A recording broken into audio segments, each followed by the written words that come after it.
خوش آمدید بچوں، JCERT کے DG اسکول میں آپ تمام لوگوں کا خیر مقدم ہے۔ آج میں درجہ 5 کی درسی کتاب ابتدائی اردو کے سبق نمبر 11 لے کر حاضر ہوا ہوں، جس کا عنوان ہے گرو نانک۔ بچوں، ہمارا ملک ہندوستان ایک عظیم ملک ہے جہاں عظیم شخصیتوں نے جنم لیا ہے۔ یہاں گرو نانک جیسے روحانی پیشوا اور سماج سدھارک پیدا ہوئے۔ انہوں نے انسان دوستی اور محبت کا پیغام دیا ہے۔ انہوں نے دنیا داری چھوڑ کر خدمت خلق کا راستہ اختیار کیا۔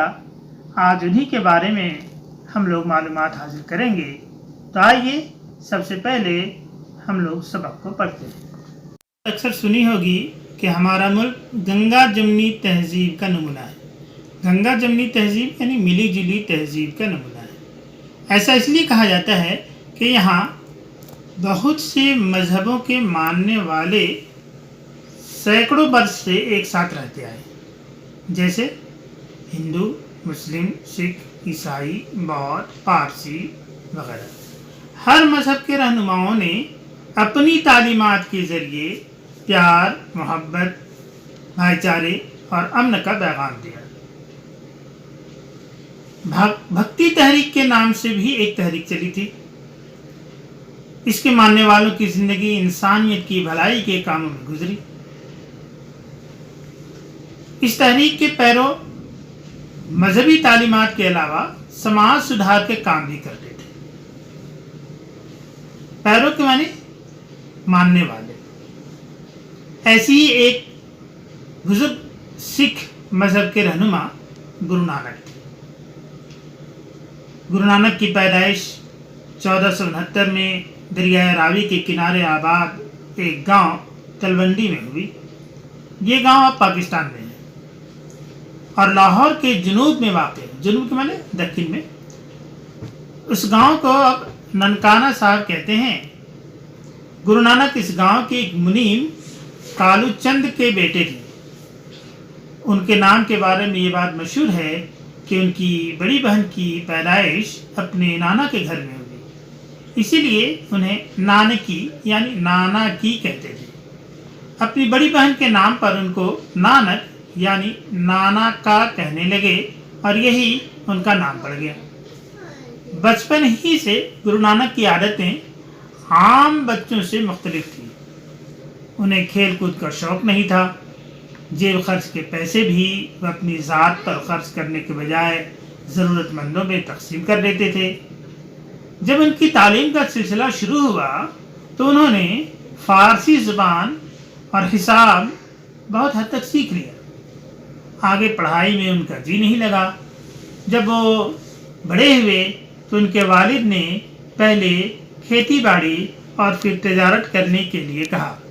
انہوں نے کسی کام میں دلچسپی نہیں لی کیونکہ ان کا دل دنیا داری میں نہیں لگتا تھا۔ ایک دن گرو نانک کے والد نے انہیں کچھ روپے دے کر لاہور بھیجا اور کہا کہ ایسا کھرا سودا کرنا جس سے کچھ نفع ہو۔ انہوں نے بالا نام کا ایک نوکر بھی ساتھ کر دیا تھا۔ راستے میں انہیں کچھ فقیر نظر آئے جو بہت بھوکے تھے۔ گرو نانک نے ان کو کچھ روپے دینے چاہے لیکن فقیروں نے کہا یہ پیسے ہمارے کس کام کے، ہم تو بھوکے ہیں، کھانا چاہیے۔ گرو نانک نے ان کے کھانے کا انتظام کیا اور سارے پیسے ان کو کھانا کھلانے میں خرچ کر دیے۔ واپس آ کر والد کے ڈر سے گھر کے باہر ہی رک گئے، لیکن والد نے انہیں ڈھونڈ نکالا اور جب ان سے پوچھا کہ تجارت کی غرض سے جو روپے دیے تھے وہ کیا کیے، تو گرو نانک نے سارا واقعہ بیان کر دیا اور کہا آپ نے کہا تھا کھرا سودا کرنا، بھوکوں کو کھانا کھلانے سے زیادہ کھرا سودا اور کیا ہو سکتا ہے۔ گرو نانک کے والد ان کی طرف سے بہت فکر مند رہتے تھے، اس لیے گرو نانک کے بہنوئی انہیں اپنے ساتھ کپورتھلا لے گئے اور وہاں کے گورنر لودھی خاں کے دفتر میں ملازمت دلا دی۔ یہاں بھی ان کا دل کام میں نہیں لگا۔ یہ طور طریقے دیکھتے ہوئے ان کے والد نے سوچا کہ ان کی شادی کر دی جائے، شاید گھریلو ذمہ داریاں پڑنے پر وہ اس طرح روپیہ خرچ کرنا بند کر دیں۔ 2 بچے ہونے کے بعد بھی وہ غریبوں کی مدد کرتے رہے۔ آخرکار انہوں نے گھر بار چھوڑ کر فقیری اختیار کر لی۔ یہ بات ان کے دل پر نقش ہو گئی۔ نقش ہونا یعنی اثر کرنا، کہ دنیا اور یہاں کی ہر شے فانی ہے، یعنی ہر چیز فانی معنی مٹنے والی ہے، اس کا پیدا کرنے والا ہی ہمیشہ باقی رہے گا۔ اس لیے خدا سے محبت کی جائے اور اس کا قرب حاصل کی جائے۔ قرب حاصل کرنا نزدیکی حاصل کرنا۔ ان کے والد نے انہیں سمجھانے کے لیے جس مسلمان گویے اور وفادار خادم مردانہ کو بھیجا، وہ بھی ان کا چیلا بن گیا۔ اب گرو نانک اپنے پرانے خادموں کے ساتھ لوگوں کو نصیحت کرتے کہ ذات پات کی بنا پر انسانوں کے بیچ کوئی فرق نہیں ہونا چاہیے۔ گرو نانک نے اس بات پر زور دیا تھا کہ ان کے ماننے والے مشترکہ رسوئی یعنی لنگر میں کھانا کھائے۔ مشترکہ رسوئی یعنی ملی جلی ایک ہی چولہے میں ایک ہی رسوئی میں کھانا پکے ہوئے اور مفت میں سبھی کو جو بانٹا جاتا ہے اسے لنگر کہتے ہیں، جہاں کوئی بھی ذات پات اور مذہب کے بھید بھاؤ کے بغیر کھا سکتا ہے۔ ان کا کہنا تھا کہ انسانوں کا آپسی رشتہ محبت ہی پر قائم ہے۔ انہوں نے عورتوں کو برابری کے حقوق دینے کی بات کہی۔ جب ان کے ماننے والے جمع ہوتے تو عورتیں بھی ان کے ساتھ ہوتی۔ رفتہ رفتہ یعنی آہستہ آہستہ ان کی یہ تعلیمات ایک مذہب کی شکل اختیار کر گئیں جس کے ماننے والے سکھ کہلائے۔ گرو نانک نے کئی ملکوں کا سفر کیا، آخر میں کرتارپور میں آباد ہو گئے، جسے آج کل ڈیرا نانک صاحب کہتے ہیں۔ 1538 عیسوی میں ان کا انتقال ہوا۔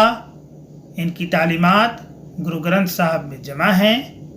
یہی سکھوں کی مقدس کتاب ہے۔ ان کا یوم پیدائش گرو پرو کی شکل میں دھوم دھام سے منایا جاتا ہے۔ تو اس طرح سے آج ہم لوگوں نے گرو نانک دیو جی کے بارے میں مکمل طور پر جانکاری حاصل کی ہے۔ اب کچھ مشکل الفاظ جو ہمیں ملے ہیں اسے ہم ایک بار پھر سے دہراتے ہیں۔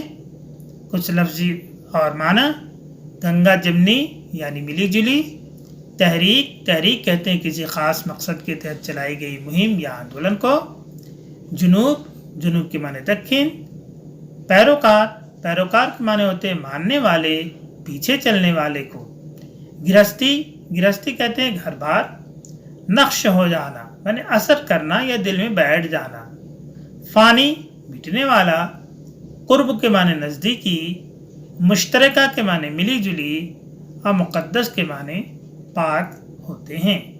تو بچوں، آج ہم اس سبق کو یہیں پر ختم کرتے ہیں۔ انشاءاللہ پھر ہم لوگ اگلی ویڈیو میں ملتے ہیں۔